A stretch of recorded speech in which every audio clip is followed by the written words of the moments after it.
اللهم صل وسلم وبارك عليه وعلى آله صلى الله ربنا على نور أحمد المصطفى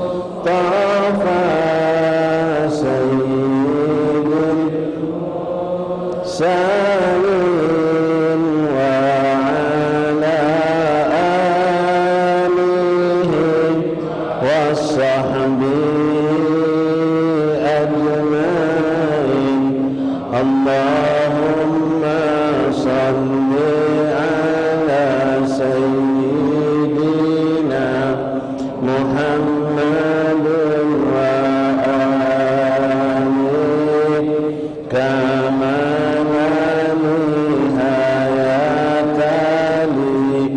كمالك وعدد كمالك صلى الله ربنا على المبين أحمد المصطفى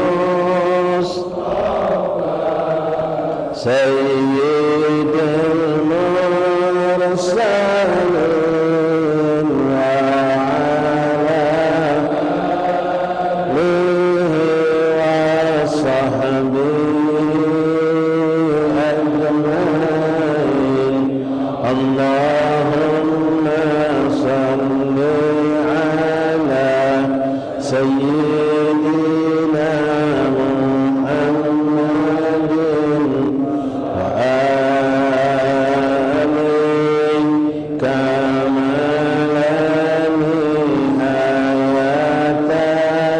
محمد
Bismillahirrahmanirrahim.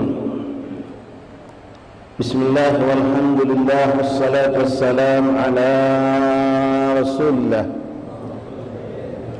Sayyidina Maulana Muhammad ibn Abdullah wa ala alihi wa sahbihi wa man walah rabbi syrah li sadri wa yassir li amri wa hlul 'uqdatam min lisani yafqahu qawli rabbi zidna ilman wa yaqinan warzuqna fahman اللهم ارزقنا فهم النبيين وحب المرسلين وإلهامك إلهام الملائكة المقربين سبحانك لا علم لنا إلا ما علمتنا إنك أنت العليم الحكيم وتب علينا يا رب إنك أنت التواب الرحيم اغفر لنا وارحمنا وأنت خير الراحمين فانصرنا على القوم الكافرين اللهم يا من وفق أهل الخير وأعانهم عليه إذن اللهم للخير وأعنا عليه اللهم هذا منك بك وإليك ولا حول ولا قوة إلا بك.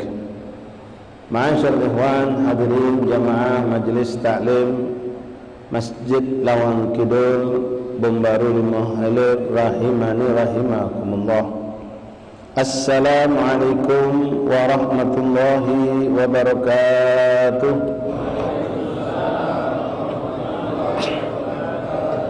Alhamdulillah, alhamdulillah, lakal hamdu syukra ya Rabbana, lakal hamdu ya Karim. Bersyukur kita kepada Allah Subhanahu wa taala, ya ikhwani, yang kembali mengumpulkan kita di masjid yang penuh berkah ini dalam satu ketaatan yang sangat indah dan mulia di sisi Allah. Duduk di antara waktu yang juga dimuliakan oleh Allah, antara maghrib dan isya, bainal isya'ain, dengan kita hadir menghidupkan majlis ta'lim. Mudah-mudahan Allah Subhanahu wa taala memberikan tambahan nikmat setelah menghadirkan kita di majlis ini dengan memberikan kita kepahaman yang benar. Kami menyampaikan pun dengan benar, dan insya-Allah masuk meresap di hati kita dan menjadi suatu ilmu tambahan yang bisa kita amalkan. Yang sifatnya itu peringatan untuk kita jauhi, kita akan menjauhinya. Kalau itu amalan sifatnya mendekatkan kepada Allah, mudah-mudahan kita bisa melaksanakannya. Ma'asyiral ahbab rahimani rahimakumullah, masih seputar pembahasan mengenai adab etika ketika kita di kuburan, ketika kita di pemakaman, baik itu pemakaman umum atau pemakaman keluarga kita, orang tua kita, atau di pemakaman orang-orang soleh, para auliaillah.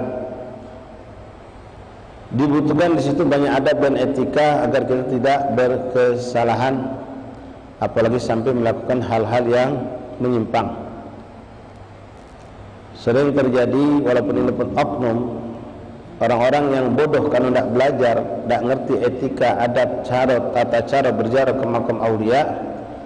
Terkadang mereka menyerempet kepada kemungkaran, bahkan kesyirikan. Yang inilah yang seringkali dijadikan senjata oleh mereka para kelompok Wahabi Salafi, mengkafirkan, mengharamkan ziarah kubur. Cuma gara-gara 1, 2, 3 yang berbuat penyimpangan dengan cara yang salah, karena itu tadi tidak diajari, tidak dididik, tidak pernah melok cara orang berziarah yang benar, mereka melakukan dengan cara yang salah. Lalu yang inilah yang dijadikan kecaman, lalu mengatakan seluruh ziarah itu adalah salah.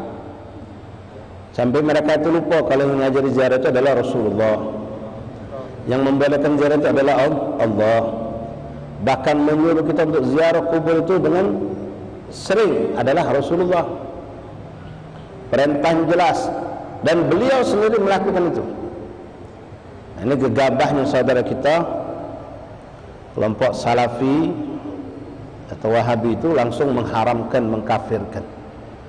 Sampai-sampai iyadzubillah ziarah kubur Rasulullah ini hari ini ribuan, ratusan ribu, bahkan mungkin jutaan manusia berziarah ke makam Rasulullah, yang mana Rasulullah sendiri mengisyaratkan, menyuruh kita untuk ziarah kepada beliau setelah wafatnya. Sahabat Nabi ziarah, keluarga Nabi ziarah, tabi'in ziarah ke makam Rasulullah, orang-orang saleh semua ziarah kepada makam Rasulullah. Dan mereka tidak melakukan hal yang salah, mereka tahu. Mereka cuma ziarah kepada Rasulullah pertama untuk menampakkan rasa cinta, rindu kepada sang makhluk yang termulia, baginda Rasulullah. Kedua, mereka tahu juga bahwasannya berdoa, bermunajat kepada Allah di makam Rasulullah itu diijabah oleh Allah. Beristighfar, bertaubat, minta ampun di hadapan Rasulullah semasa hidup dan setelah wafat itu diijabah, diterima oleh Allah. Ketika ada kesalahan yang dilakukan oleh oknum, segelintir orang, itulah yang diekspos, itulah yang disebarkan seakan-akan seluruh kita salah, bahkan dikategorikan orang tua kita, ulama kita pun salah. Cuma itu tadi ikhwan, mereka langsung tetak pangkal pohonnya, bukan ranting yang busuk yang dibuang. Sedangkan pokok pangkal batang itu adalah ajaran Rasulullah. Kalau memang ada daun yang busuk, buanglah daun yang busuk itu. Kalau ada ranting yang sudah rapuh, buanglah ranting yang rapuh, bukan pohon itu yang kita buang. Hakada ikhwan rahimani rahimakumullah. Nah, sekarang kita perhatikan ada beberapa adab lagi yang dianjurkan oleh Muhaddad untuk kita perhatikan. Bismillahirrahmanirrahim. Alhamdulillahirabbil alamin. Allahumma shalli wa sallim ala sayyidina Muhammad wa ala ali sayyidina Muhammad. Qala al-mu'allif rahimahullah ta'ala wa nafa'ana fil darin amin. Wa amma iltamasa bil gubur wa amma tamassa bil gubur wa takbil laha fa ghair mustahab bal huwa makruh wa ashadda karahatan minhu at-tawaf biha. Nah, ini sering kita ini melakukan dan melok-melok. Tapi kita harus tahu hukum aslinya dulu. Lalu di situ kadang-kadang ada pengistisnaan, pengecualian. Imam Haddad menyampaikan dulu secara umum. Karena orang kadang-kadang melakukan cara yang berlebihan sehingga akhirnya kebablasan, malah salah. Mengenai mengusap kubur, itu kan sering, ya, apalagi kalau magam itu pakai tobut atau pakai seperti Sayyidul Magam masjid kita Kiai Morogan, ada kelambunya, ada pagarnya seperti Ahmad bin Hasan Absi, ada atapnya. Kita nak megang kuburnya kadang tak sampai, kadang nyampe. Atau batu nisan, Nah, sering kita menyaksikan guru kita mungkin mereka ketika nak keluar dari pemakaman, mereka cium batu nisan itu, mereka usap batu nisan itu, atau tobut itu tadi, peti yang menutupi magam. Nah, ini hukumnya apa? Dijelaskan Imam Haddad. Imam Haddad mengatakan wa amma tamassaha bil qubur wa takbil laha faghair mustahab. Mengusap kuburan dan mencium kuburan itu tidak disunnahkan. Tidak disunnahkan. Artinya hukum aslinya boleh. Tak dilarang, tidak dianjurkan. Jelas. Dijelaskan oleh ulama dalam banyak kitab. Hal ini akan merubah hukum, boleh jadi menjadi suatu yang bukan cuma jawaz. Jawaz kalau tidak di situ dikatakan makruh, tidak dikatakan haram, maka hukum aslinya adalah jawaz. Jawaz tentunya boleh. Boleh itu boleh jadi memang tidak disunnahkan. Artinya boleh saja, tidak disunnahkan. Dari makna jawaz ini atau boleh ini, boleh jadi dia akan meningkat. Jelaskan oleh ba'dul ulama, ketika itu memang muncul al-hub wasyauq, ada rasa cinta yang tinggi dan rasa kerinduan, sehingga kita tadi itu seperti kita rindu sama seorang anak. Kita tidak cuma cukup melihat, kita pengen menciumnya, memeluknya anak tersebut. Bahkan kita kepada guru pun sama. Ini nanti yang balik haji banyak nih, yang balik haji nanti insyaAllah. Sekarang mereka pergi haji sampai semua selamat afiat. Ketika pulang, kita sebenarnya cukup cium tangan. Tapi ada orang yang dia tidak bisa menahan dirinya, karena memang ini asli hub, cinta yang berdasarkan cinta karena Allah, cinta karena Rasulullah, karena guru, karena orang soleh, atau orang tua kita, kakek kita. Rindu juga bercampur. Takziman kepada mereka, kita bukan cium tangan, kita memeluk mereka. Tapi maaf, jangan salah ya ikhwan, kita ini banyak salah juga praktek. Sebetulnya bukan adu pipi, kita ini banyak ngadu pipi. Si kok kawan keinget gayanya nempel ke pipi kita. Sebenarnya yu'anik itu memeluk, ya. Leher kita ini di bahu dia, leher dia di bahu kita, berpelukan. Kalau ngadu pipi sebenarnya bukan ajaran Islam. Nah, cuma di situ balik juga jawaz, boleh. Tapi kalau menimbulkan satu hal yang salah, maka hukumnya jadi makruh. Nah, ngusap kuburan tadi, entah batu nisan bentuknya, ya, entah ada mungkin dibikin seperti kelambu atau bikin tobut itu seperti kotak. Itu hukum aslinya jawaz. Tapi kalau dilakukan cuma sekedar iseng baik, kadang-kadang, ya, ada lagi yang galak lata di minyak wangi batu nisan tadi. Belum tentu yang demen galau minyak wangi ente. Ya. Ada yang meluk tobut, ada yang nyium tobut tadi. Kalau tak ada tujuan apa-apa, itu bisa masuk kepada makruh. Atau sekedar melok-melok. Apalagi sampai saat ini itu menjadikan suatu hal yang buruk, akhirnya magom ini jadi kotor. Misal kalau seribu orang megang ngusap magom, tangan bersih ini bakal membekas suatu kotor, apalagi tangan kotor. Nah yang seperti ini bisa masuk kategori makruh, menimbulkan suatu yang menjijikkan atau kotor. Yang mengharamkan tidak ada. Mencium sama hukumnya, mencium batu nisan, itu cium, seakan-akan kita nyium kepala bayi. Mencium batu nisan, mencium tobut tadi, mencium pojokan daripada pagar misal, itu hukumnya asli jawaz, boleh. Tapi ketika itu dilakukan tanpa landasan cinta atau rindu takdim, cuma melok-melok baik, makruh. Sama dengan ngusap tadi. Imam Haddad mengatakan di sini bal huwa makruh. Itu bisa jadi makruh, ngusap kuburan, mencium kuburan, walaupun itu kuburan wali atau kuburan orang tua kita. Tapi kalau macam orang tua kita kan, semasa hidup kita cium kepala mereka, kita cium tangan mereka, maka pelampiasan bentuk kita wujudkan, hanya mencium tangan orang tua atau mencium kening kepala orang tua tadi, kita mencium batu lisan mereka, itu diperbolehkan. Bahkan ketika dengan bentuk rasa cinta takzim kita, boleh jadi itu jawaz, boleh, artinya tidak dilarang. Tapi kalau salah niat, melakukan dengan cara yang berlebihan, itu masuk ke kategori makruh. Mencium, mengusap batu nisan. Jujur baik, kami termasuk orang yang melakukan itu. Kalau ziarah magom-magom wali itu rasanya tak lega, jeng Palembang tu tak ngasa senang, tak ngasa lega kalau belum mencium batu nisan. Tapi tidak boleh kita paksakan. Misal batu nisan itu ada pagar, tahan kita nak loncat pagar, sampai kita nak mengkar pintu segala macam, masuk kepala ke kita ke kelambu, itu berlebihan, tak bagus.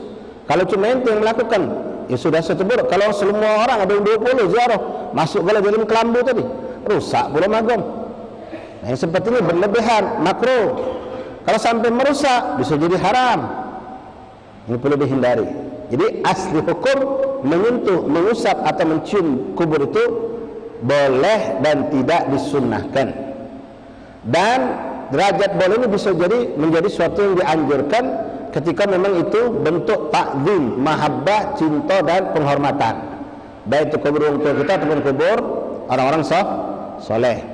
Nah, bisa menjadi makruh hukum kata Imam Haddad kalau kita tanpa niat yang benar, cuma melok-melok baik, atau apalagi sampai berlebihan, itu bisa jadi makruh.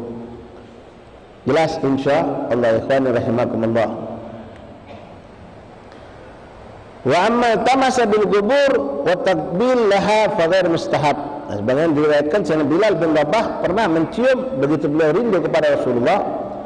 Mungkin cerita itu sudah sering kita dengar. Beliau tak kuat tinggal di kota Madinah setelah wafat Rasulullah, karena begitu banyak kenangan-kenangan indah yang setiap beliau melewati suatu tempat membuat beliau menangis. Setiap beliau lewat beliau menangis. Minta maaf ikhwan, kalau lagi taklim jangan berzikir. Karena berzikir silakan di belakang, jangan taklim.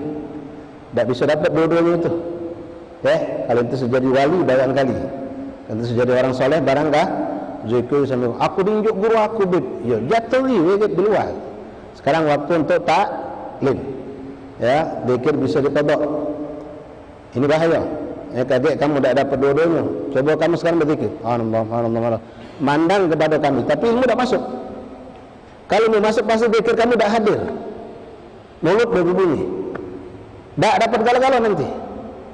Bahkan itu termasuk kalau kita penting belajar tadi, penting belajar, termasuk su'ul adab, buruk akhlak. Kalau orang sedang taklim, sedang menceramah, dia berzikir, itu termasuk su'ul adab, buruk akhlak. Jelas. Bukan saya yang ngatur ini, ulama kita. Jadi untuk taklim konsen taklim. Ketika kita nak zikir, jangan iseng-iseng duduk belakang sambil tasbih, sambil ngopi ilmu. Tak dapat. Berzikir itu tak khusyuk. Zikir-zikirnya, nak taklimnya, dan itu tak bisa digabung dalam satu saat, karena kita tak punya hati dua. Hati kita cuma satu. Minta maaf ya, ini sering disampaikan cuma masih banyak yang ngawikannya. Mungkin lupa, tidak paham, tidak ngerti. Jadi perlu diajari biar tidak salah. Jelas ikhwan? Rahimakumullah. Taib, ikhwani rahimani rahimakumullah. Lalu beliau menjelaskan lagi satu kesalahan yang pernah dilakukan oleh orang-orang, walaupun mungkin tidak banyak yang ngawikannya. Wa asyaddul karaha, dan termasuk suatu yang sangat dimakruhkan, ba'dhum yaqul haram, sebagian mereka mengatakan bahkan haram. Apa itu? Tawaf di kuburan aulia, tawaf di kuburan anbiya. Jangankan cuma wali, nabi pun tidak boleh kita tawaf, mengelilingi kuburnya bertawaf, tawaf seperti orang haji. Tawaf hanya dilakukan di Ka'bah Baitullah, Ka'bah Baitullah musyarrafah. Tawaf cuma di situ. Jadi tidak ada kita nak keliling tabarukan sambil maca rotib, maca wirid, maca zikir, maca salawat, maca wirid sambil keliling magam, itu tidak dibenarkan. Makruh syadidul karahah haddad, makruh sangat dikecam. Bahkan sebagian lagi ulama mengatakan haram. Jadi tawaf hanya di Ka'bah. Termasuklah juga sujud haram. Sujud orang masih hidup ataupun sudah meninggal tak boleh. Kalau boleh sujud, kita sujud cium kaki ini ada kita, itu tidak dibolehkan. Seorang istri sujud kepada suami, itu tidak dibolehkan, walaupun derajat suami dan orang tua paling tinggi derajat. Tidak boleh, ya. Sujud itu tidak boleh. Kita juga sujud diajari ikhwan, ya. Jangan sampai sujud itu sampai terkesan kita sujudan salaman, ya, musafahah sampai kita merunduk-runduk nian, itu tidak boleh, makruh, bisa kategori haram. Ya, salaman sujudan yang wajar. Tapi sampai maaf misalnya merangkak datang sujud, pergi nak nyium telapak kaki, jangan. Ada yang dibolehkan nyium lutut ulama, nyium bahu ulama, nyium kepala ulama. Itu harus kita pelajari juga caranya. Jangan salah. Nak nyium kaki itu tidak sembarangan. Ya, tidak sembarangan. Jangan cuma melokkan apa yang kita anggap itu benar menurut kita, tapi belok ilah apa yang sudah digariskan oleh ulama, biar kita tidak salah. Baik ikhwani rahimani rahimakumullah. Ini banyak juga kesalahan kadang-kadang. Ya.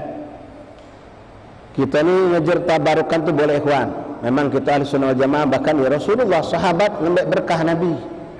Kalau Nabi potong rambut, tidak ada satu helai tertinggal di bumi. Diambil oleh sahabat, berebut. Bahkan ikhwan rahimakumullah, bukan cuma sahabat melakukan itu, Nabi diam. Kalau diam berarti memperbolehkan, kan maknanya. Ya, tagrir, mendiamkan Rasulullah terhadap satu perkara menunjukkan perbuatan itu boleh. Nabi bukan cuma mendiamkan, Nabi pernah mengambil rambut yang dipotong dari kepalanya, dibagikan langsung dari tangan beliau kepada sahabat Rasulullah sallallahu alaihi wasallam. Cuma repot ngadepi orang Salafi Wahhab ini teka. Oh, itu Nabi. Kalau kita ngomong kita berebut rambut wali, ya, rambut orang soleh, para aulia, haram gitu ya. Itu Rasulullah sahabat. Oh, itu Nabi. Ya, langsung itu Nabi. Ini lain kata dia. Nah, ini kita temukan ternyata bukan cuma Rasulullah, sahabat tabi'in melakukan kepada sahabat. Oh, itu sahabat. Terus seperti itu. Ya, tidak pernah mereka terbuka hati untuk menerima. Tapi kalau yang cocok sama hawa nafsu, ya mereka iyakan. Wudhu Rasulullah SAW, berebut sahabat nambah air wudhu, bekas cucian wudhu Rasulullah hatta taqataluna bainahum, kata ulama. Berdasarkan hadis yang sahih. Bahkan mereka berebut bekas cucian wudhu Rasulullah itu sampai berebut macam nak bergocor jangan melembang. Berebut saking apa Nabi mengatakan jangan haram bid'ah, tidak pernah dibiarkan oleh Rasulullah sallallahu alaihi wasallam. Bahkan lembut Rasulullah itu sampai hari ini masih kita bisa nikmati keberkahannya. Ala kulli hal ikhwani rahimani rahimakumullah. Nah, termasuk kita ini kadang-kadang ya, ngambil keberkahan yang salah. Misal kebetulan di magam wali itu ada batu-batu kerikil, ada pasir. Ziarah kita, berziarah kita tidak segenggam, balik berkah kubur wali. Maling kau tu. bukan ngambil berkah. Maling itu namanya. Jelas. Bangsa pasar itu tumpah di jalan masuk masjid, tapi dosa pula. Kecuali maaf, tapi ini tak gampang nganjurkan ini. Dari kuncen kubur, dari pengurus kubur, dari orang-orang yang memang memperhati kubur, mengurus kubur, memang menyiapkan pasir untuk dimbak berkahnya. Tapi ini hati-hati ikhwan. Buka peluang ini bisa jadi syirik juga orang kalau salah. Ayo dikamat ini pasir tadi. Sampai dijual ke ini, apa digunakan untuk hal-hal yang negatif. Ini tidak gampang-gampang nak nganjurkan orang seperti itu. Ya. Nah ini nak hati-hati, jangan kita ngembek suatu ngembek batu kecil di Magam Bali. Izin harus. Kalau pemilik yang mengatakan itu lambai lah sikap, jangan namanya ambil sikap seorang deh berkah. Penjaga kubur yang ngomong, memang penjaga kubur punya hak untuk itu, ya silahkan. Kalau tidak enak maling, kaget batu habis kamu ambil kayu ni, ya kayu habis kamu yang lain-lain lagi. Terus juga ikhwan di makam-makam aulia sering kami dapatkan. Ini Magam Bali. Naruh botol bocor ini. Woi pakai ada. Tak pantas. Kita ngambil berkah kan? Ya tujuannya ngambil berkah. Kita berzikir, berwirid, baca salawat, botol kita buka, kita taruh di samping Magam Bali, tempat kita berziarah tadi. Silakan, tidak ada larangan. Itu hukumnya juga jawaz. Ada jawaz boleh. Tidak ada larangan, tapi pakai adab. Bahkan sebagian orang itu, ini pun babnya jawaz ya, bukan hukum halal haram. Merek bambu pun dibuang oleh mereka, polos baik botol tu. Tak mau bermerek, walaupun kalau botol bermerek dah jadi masalah sebetulnya. Tapi dia pengen, dia tak mengganggu. Nah botol taruh pucuk Magam Bali. Yasinan taruh pucuk Magam Bali. Kamu bayangkan, wali itu kalau tidur, badan taruh kitab-kitab. Seakan-akan. Ini perlu kita hindari. Ya. Kita perlu hindari. Jangan sampai kaget yang maaf-maaf kita kadang-kadang ada ke acara hall apa ni di Magam Bali. Kaget botol bekas aqua, makanan, kue naik ke pucuk Magam. Tak boleh. Ya. Itu kurang adab. Tapi ikhwan rahimakumullah, wa asyadul karah min at-tawaf biha. Jadi jangan pernah tawaf. Kami pernah mendengar sendiri dari seorang yang orang ini dianggap memang orang yang punya kelebihan. Cuma itulah tadi ada orang-orang ikhwan diberikan Allah kelebihan memang, ya, tapi tidak berilmu. Beda ikhwan. Ada orang yang kita boleh dengar ini ikhwan ya, nasihat baru kita kalau ada orang yang kita boleh minta doa, tapi ilmu jangan ambil dari dia, karena dia memang tidak punya ilmu. Cuma orang ini punya sifat warok. Dia ngaku, anda tidak pernah belajar, anda tidak pernah taklim. Cuma orang ini sifat waraknya kuat, tak pernah makan syubhat apalagi haram. Pakai minta doa. Banyak di negeri kita orang ahli ibadah, senang wirid, senang zikir, khotib segala macam. Tapi ilmu tak punya. Silakan minta doa sama dia, minta pegang anak kita kepalanya. Tapi tanya ilmu, tanya hukum halal haram, sah tak sahnya hukum, yang apalagi sifatnya agak penting. Hukum pernikahan misalnya, hukum talak, hukum haram, halal, jangan nanya sama dia. Kadang-kadang kita ini salah, ya, bertanya ataupun berpatokan hukum dari orang yang bukan ahlinya. Tak bisa ya kawan. Memang itu orang soleh, memang itu ahli ibadah, tapi ilmunya sama juga maaf, ini yang sudah sering banyak terjadi. Begitu seorang itu sudah di belakang al-hafid, penghafal Quran, kita hantam nanya segala hukum, dia tak paham. Bahkan kami dapat bukan satu dua, berpuluh, beratus begitu Palembang ini. Mereka hafid Quran memang, tapi kita tanya hukum fikih tentang ibadahnya masih bingung. Kita tanya secara sedikit mendetail tentang hukum sujud sahwi, tak baca jawab. Kalau ente mau dengar bacaan Quran, memang dari dia.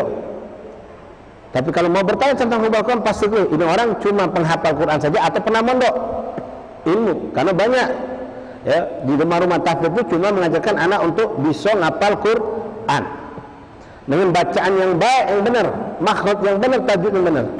Tapi mereka kurang dibekali hukum syariat. Apalagi maaf ikhwan, ada kelompok orang-orang dekat sama Allah, tapi dia punya pirhal, Kita kenal Islam majdub. Kadang-kadang tidak berbaju, kadang-kadang dia dengan tingkah laku yang khariqul adat. Tapi kita husnuzan, apalagi yang mengatakan ini bukan orang biasa, ini wali.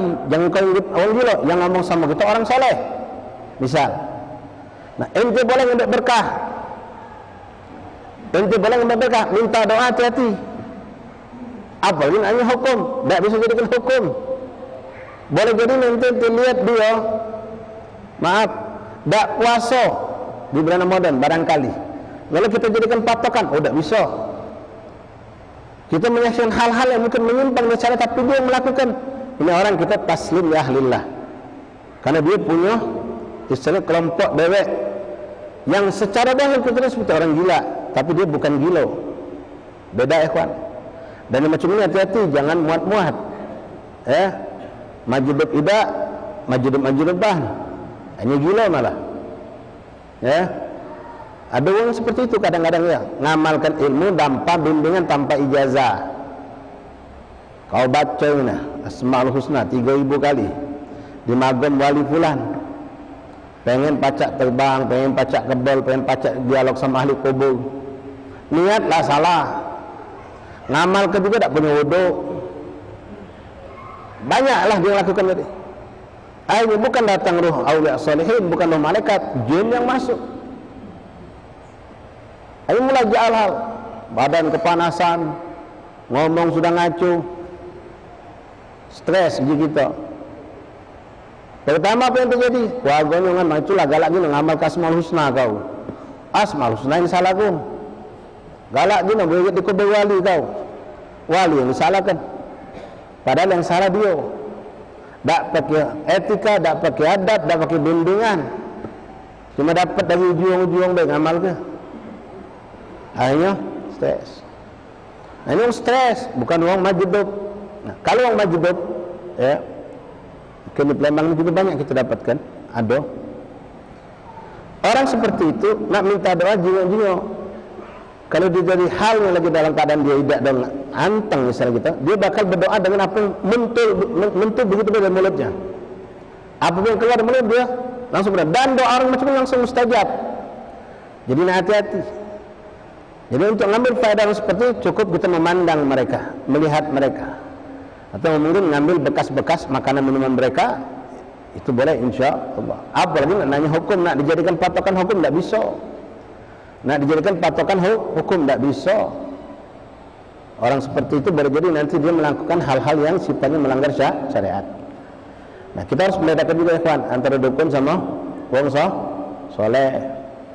Kadang-kadang casingnya sama. Bahkan ada orang-orang yang jauh dari agama, dia bisa melihat hal-hal yang aneh dan kita anggap keramat. Misal contoh ikhwan, ada perempuan, ini kejadian di Palembang, nutup aurat tidak, rambut terbuka, kemudian dia ngerasa dia disusupi oleh arwah solihin katanya, disusupi oleh wali, susupin oleh arwah aulia. Nah macam ini secara hukum lebih tidak masuk secara syar'i ataupun akli, nakli mungkin. Ngapain wali masuk betina model macam ini? Ya. Kedua ini perempuan dengan membuka auratnya. Kadang dia tembus sama kamu. Kau ni macam ini. Tahu dia gawe kita kemarin. Bahkan gawe kita yang lama tahu dia. Apa keburukan kita dia tahu. Tak boleh dipatokan ini wong. Tak boleh dilebihkan. Hati-hati ikhwan. Ini kejadian juga. Lagi ziarah magam wali, lagi hadir maulid Nabi, tiba-tiba sikap macam kesurupan, nunjuk. Oh, Habib. Ada lagi di kuburan, tahu lebuk pingsan. Pasal tadi ngapa? Aku ni wali jadi, aku ketemu sebil magam ngomong macam ni. Iya ke tak sedari? Tak usah kamu langsung lebuk tangan dia, jangan. Iya ke tak sudah. Besok melok duduk belakang, dah perlu di depan kau macam itu. Ya, jangan kita langsung, wah ini orang hebat sudah, duduk ke depan, nambah gila ke dia. Tetap duduk belakang, tetap jadi murid. Jangan dimajukan, jangan dilebihkan. Macam ni, oh Rasulullah. Oh di majlis mahal diam, tutup dudukkan, diam kau. Diam kau, jangan ngacau ke majelis. Besok macam lagi, usah duduk jabur. Jangan langsung kita terkecoh macam ini. Ada ratusan aulia Allah menyaksikan Rasulullah, biasa baik, tenang baik. Dan memang boleh jadi bukan yang disaksikan Rasulullah, boleh jadi ada syaitan, iblis, jin yang masuk ke dia membuat kita terkecoh. Besok langsung kita keramat ke dia, ya langsung bawa baju dengan botol, jadi langsung jadi dukun akhirnya. Tak, ikhwan, ya kita harus pakai standar ilmu, harus standar syariat. Nak mengatakan ini orang memang orang soleh atau tidak. Walaupun Allah boleh jadi memberikan kepada siapapun kelebihan, yahtassu bi rahmatihi may yasha. Tapi hati-hati, ada orang-orang seperti kita insyaallah nak berjelis, kita ziarah ada etika, ada adab. Ini orang mengatakan dapat titisan dari sang wali. Kita tanya, kau waktu ziarah kau ambil wudu tak? Tidak, aku tak sempat. Sudah, tutuplah cerita. Dapat titisan dari sang wali, tapi waktu ziarah wali tak pakai wudu, dosa panjang cerita, tutup jadilah. Tak usah dipercaya. Apalagi kalau yang disuruh, dia ngomong aku disuruh oleh Kiai Fulan, oleh Habib Fulan, Sahabat Magam ini untuk melakukan ini nih, puasa 40 hari, riwayat sekian ini. Tak. Jangan cepat terkecoh. Tapi ikhwan rahimani rahimakumullah. Wa dzakara badan innahu idza lam yakun lizair wuquf tijah wajhil mayyit kana al-wuquf jihati ra'sil al-aula. Kalau kita ziarah berdiri menghadap makam orang saleh atau wali, maka menghadaplah kita kepada mayit tadi, dan kiblat itu di belakang, membelakangi kiblat kita, menghadap makam wali tadi. Kalau tidak, maka berdiri di bagian kepala. Kalau memang ada tempat untuk kita berdiri di bagian kepala. Nah ini cuma anjuran ya, artinya bebas. Ini mau di kaki, di kepala, sama dengan yang kiri bebas. Apalagi kalau kita model rombongan, mengelilingi duduk mengelilingi makam orang soleh, bebas. Cuma di bagian kepala itu aulah. Jadi kalau memang ini makam, ya. Nah yang penting di sini ngadep makam. Sementara makam ini ngadep ke kiblat. Itu yang lebih abdul. Walaupun kalau kita ngadep kiblat ya boleh. Cuma posisi mayit ini membelakangi kita. Jadi kita ni ngadap seperti kita ngadap ketika mereka masih hidup. Kan mayit posisi macam ini, badan mukanya ngadap ke arah kiblat. Itu etika yang dianjurkan seperti itu. Wa zama anna al-mayit yash'ur biwaqif tijah wajha.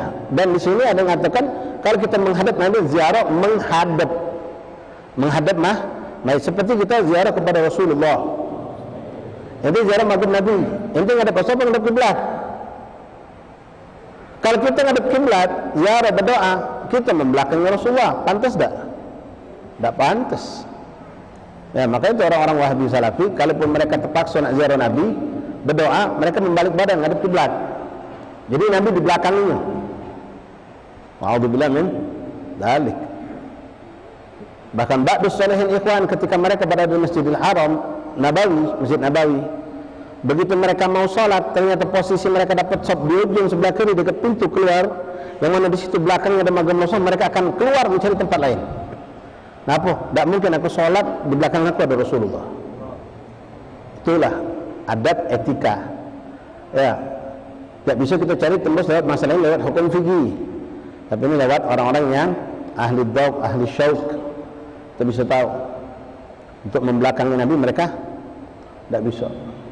Bahkan makam minhum di antara mereka ada yang kalau tidur itu selalu menghadap makam Rasulullah.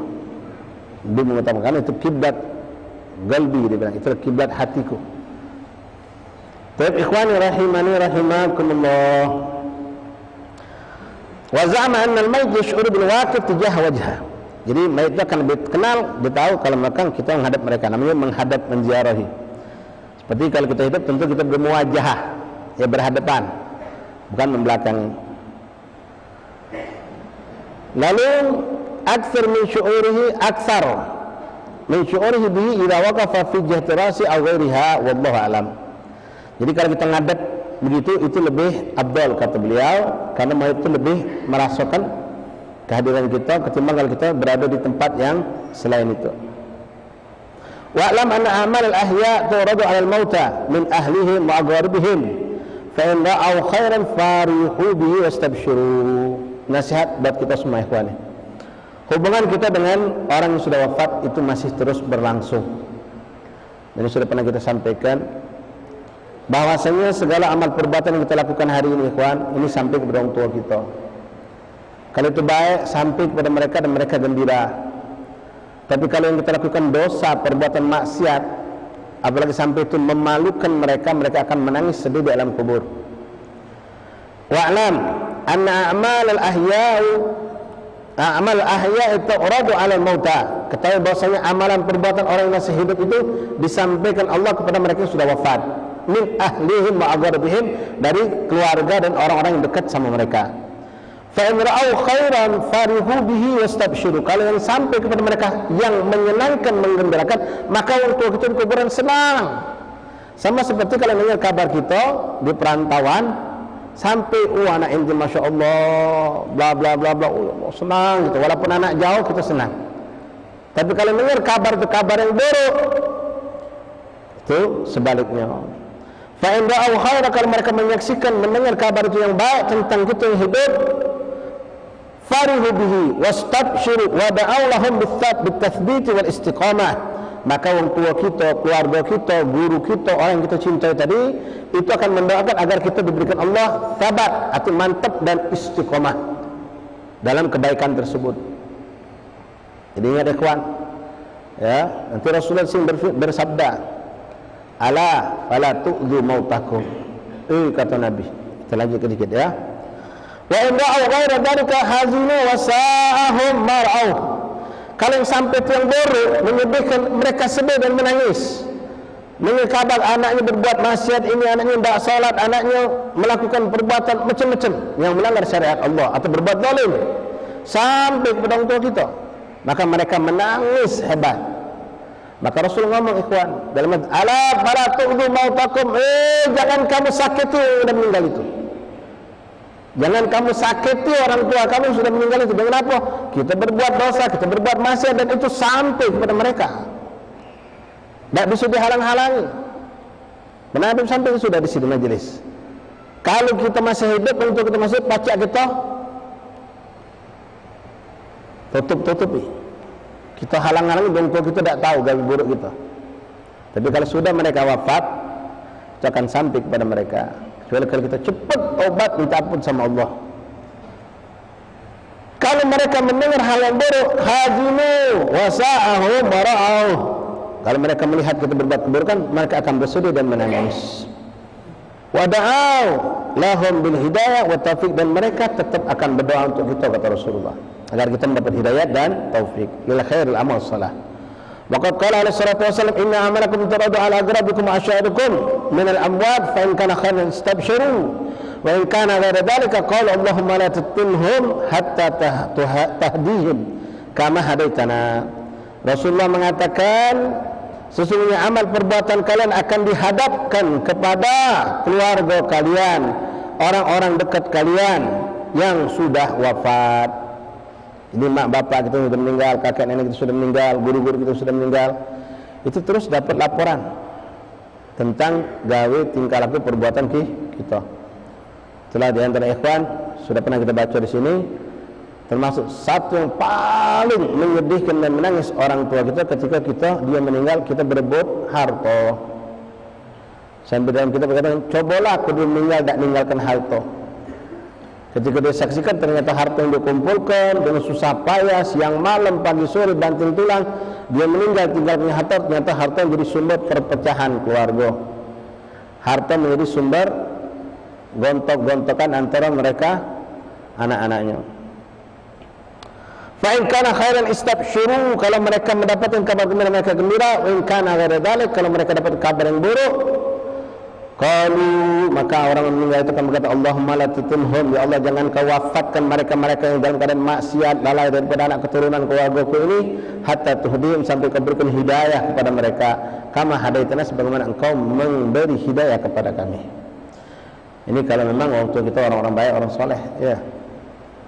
Kalau orang tua kita tidak soleh, kesian, dia sendiri terpuruk, ditambah lagi mendengar cerita kita yang juga buruk, tambah lagi.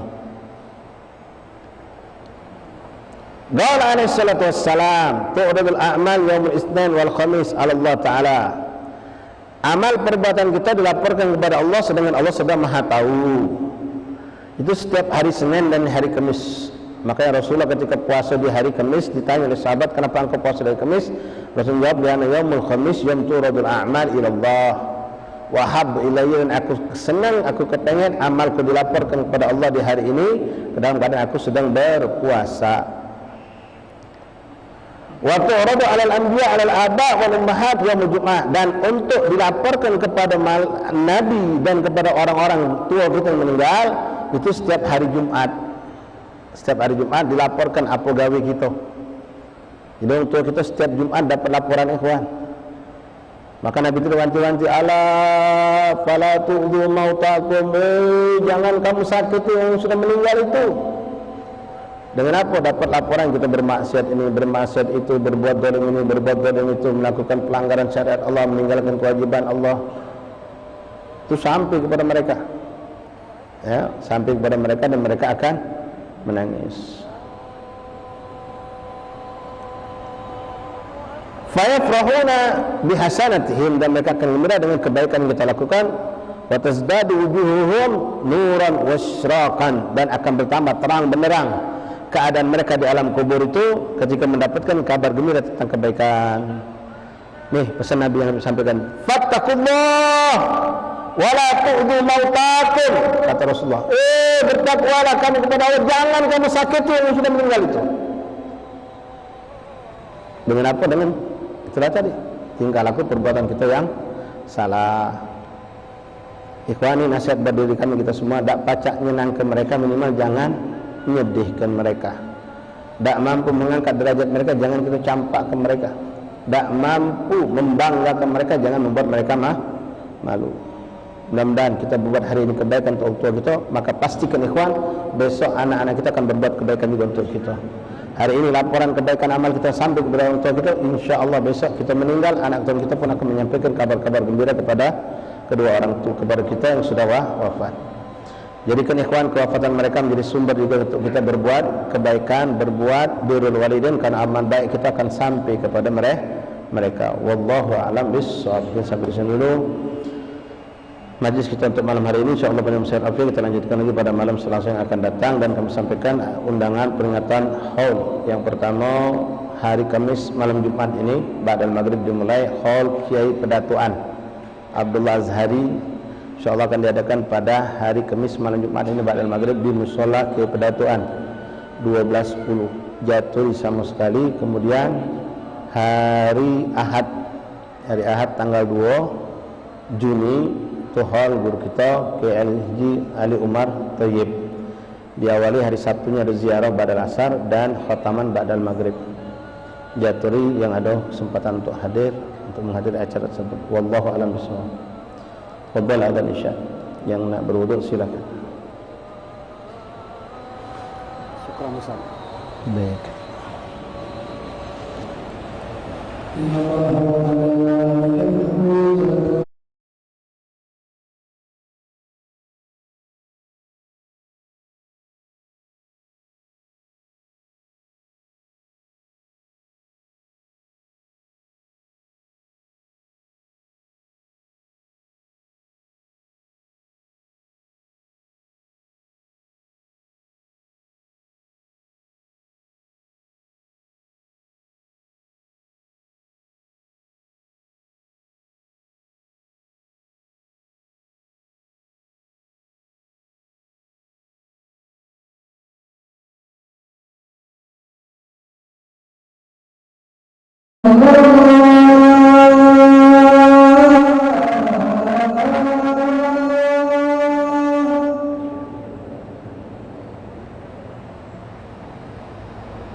أشهد أن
لا إله إلا الله محمد رسول الله صلى الله عليه وآله وصحبه وسلم تسليما. اللهم رب هذه الدعوة التامة والصلاة القائمة آت سيدنا محمد صلى الله عليه وسلم وسيلة الفضيلة والشرف ودرجة العلي الرفيعة وبعثه مقام محمد وآتى يا أرحم الراحمين. ربي اغفر لي وولدي يا ربي اغفر لي وولدي يا ربي اغفر لي وولدي ربي اغفر لي وولدي يا ربي اغفر لي وولدي وارحمهما كما ربياني صغيرا. اللهم نسألك العفو والعافية والمعافاة الدائمة في الدنيا والآخرة.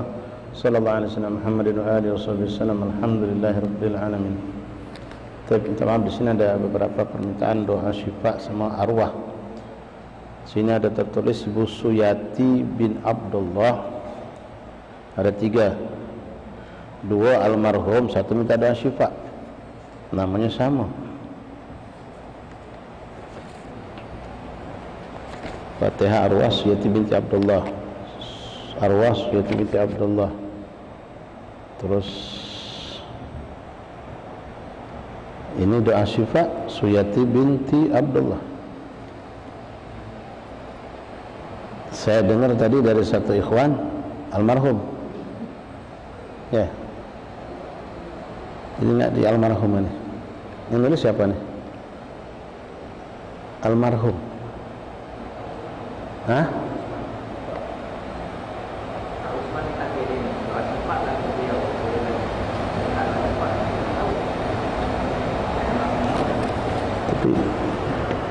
Coba pastikan dulu. Nah, tadi asar ada juga permintaan dengan nama yang sama tapi almarhum. Bismillahirrahmanirrahim. Alhamdulillahi rabbil alamin. Allahumma salli wa sallim ala sayyidina Muhammadin wa ala ali sayyidina Muhammad. Ya Rabbana ya Rabbana ya ighfir lana jurusana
نهديها نقدم ثواب هذه القراءة ومن قمنا من المجلس في هذه الليلة المباركة إلى أرواح كافة ولم نقدم في مشارق الأرض إلى مغربها برها برها خصوصا سادات قلنا مع الوجه زمر الفرد من أهل حضرموت المسلمين جميع سادات قلنا أهل بالمبان دار السلام خصوصا صاحب المسجد كي عبد الحمد المحمد المرغان وأبي وأمي وأولادي وبناتي وذريته والمتقدم في هذا المسجد من العلماء والأولياء والصلحاء صديق المقربين وصاحب الخالق إبداة عبد الله الأزهري ثم إلى روح المرحومة زينب binti Taman, Ibu Suyati binti Abdullah, Haji Muhammad Syarnubi bin Jabah,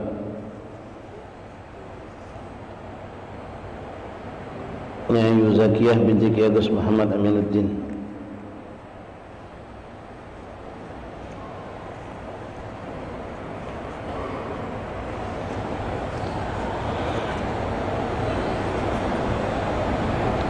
Wal Habib Fauzi bin Syekh Al-Kab, Wal Habib Ali bin Qasim bin Ahmad bin Syahab,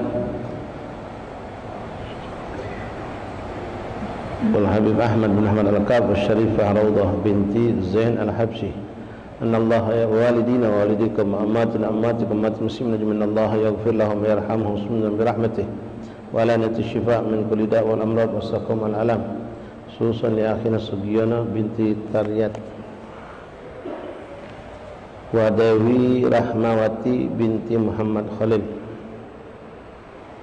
وسيد يوسف بن أحمد باركبه وكل من أوصانا بالشفاء من إخواننا أصحابنا أحبابنا الله يشفيهم شفاء عاجلا شفاء لا يغادر سقما ولا ألما واتنا لكم العافية التامة واستغفر بطاعتنا وسلم خاتم في خير العافية وإلى حضرة النبي فاتحة الرحمن الرحيم مالك